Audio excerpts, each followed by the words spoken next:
Senator Robin Padilla, posibleng managot daw sa pagtakas ni Senator Bato de la Rosa ayon yan sa isang mambabatas mula sa Kamara. Kumuha po tayo ng karagdagang detalye dyan sa pag-uulat ni Bombo Annalise Soberano. Posibleng paglabag sa Rome Statute at obstruction of justice ang kaharapin ni Senator Robin Padilla dahil sa pagtulong di umano sa pagtakas ni Senator Ronald Bato de la Rosa sa Senado. Ito ang iginiit ni Akbayan Party List Representative Percy Sandanya matapos aminin ni Padilla na isinakay niya si De La Rosa sa kanyang SUV madaling araw noong nakaraang linggo sa kabila ng deklarasyon ng Department of Justice na valid ang warrant of arrest ng International Criminal Court. Sinabi ni Sandanya, nakakatawa ang pagdepensa ni Padilla dahil mismo ang senador ang umamin na siya ang nag-udyo kay De La Rosa na umalis ng Senado at sa kanya rin ang ginamit na sasakyan. Ayon sa mambabatas, ang pagharang sa ICC warrant ay maaaring pumasok sa Article 70 ng Rome Statute at Presidential Decree 1829. Ito ay may kaparusahan ng pagkakakulong at habang buhay na diskwalifikasyon sa paghawak ng pampublikong opisina para sa sinumang nagpapadali sa pagtakas ng isang inarestong individual. Dahil dito, hinimok ni Sandanya ang mga autoridad na imbestigahan si Padilla at maglunsad ng isang nationwide manhunt upang maaresto ang nagtatagong si De La Rosa. Pakinggan natin ang pahayag ni Representative Percy Sandanya. Ang nakakatawa dito, paano masasabi ni Sen. Robin na hindi niya itinakas si Sen. Bato? Inamin niya na siya mismo ang nag-udyok na umalis ito sa Senado at siya pa ang may-ari ng getaway vehicle.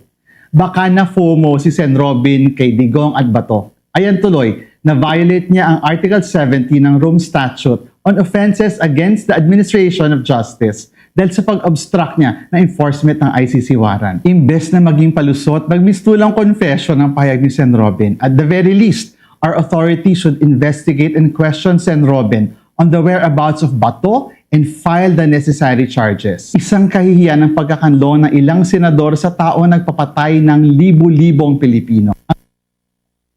Nananawagan naman si House Committee on Higher Education o Technical Education Chairman, Representative Jude Asidre, kay Senator Amy Marcos na itigil ang pagpapakalat ng umano'y walang basehang aligasyon tungkol sa posibleng term extension at sa halip ay mag-focus sa tungkulin bilang Senator Judge sa nalalapit na impeachment trial ni Vice President Sara Duterte.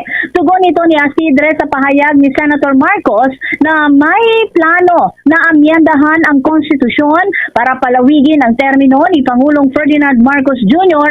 at maiwasan ang 2028 elections. Giit ni Asidre, malinaw sa 1987 Constitution ang isang 6 na taong termino para sa Pangulo. Binigyang diin niya na dapat paghandaan ng Senado ang impeachment proceedings bilang impeachment court at pairalin ang maayos, patas at may due process na paglilitis. Samantala, mariing itinanggi naman ni Deputy Speaker at Iloilo Representative Janet Garin ang mga ulat na may plano ang administrasyon sa charter change at pagpapahaba ng termino ng mga opisyal sakaling hindi umusad ang impeachment case laban kay Vice President Sara Duterte. Tinawag niya itong pure chismis at iginiit na walang ganitong diskusyon sa Kamara. Reaksyon ito ng mga pahayag ni Senator Marcos hinggil sa posibleng constitutional amendment. Ayon kay Garin, layunin lamang ng mga ganitong alegasyon na ilihis ang atensyon mula sa tunay na issue at magpakalat ng maling impormasyon. Kaya nananawagan si Garin sa mga leader ng gobyerno na huwag gamiting sandata ang mga haka-haka sa gitna ng sensitibong usaping pampulitika. Mula dito sa Kamara, Bombo Annalise Montaño Soberano nag-uulat. And this is Bombo Radio Philippines, the #1 and most trusted source of news and information.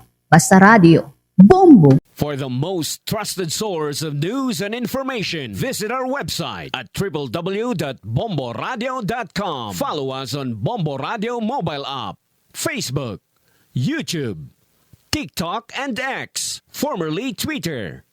Like, share, and stay connected. Anytime, anywhere.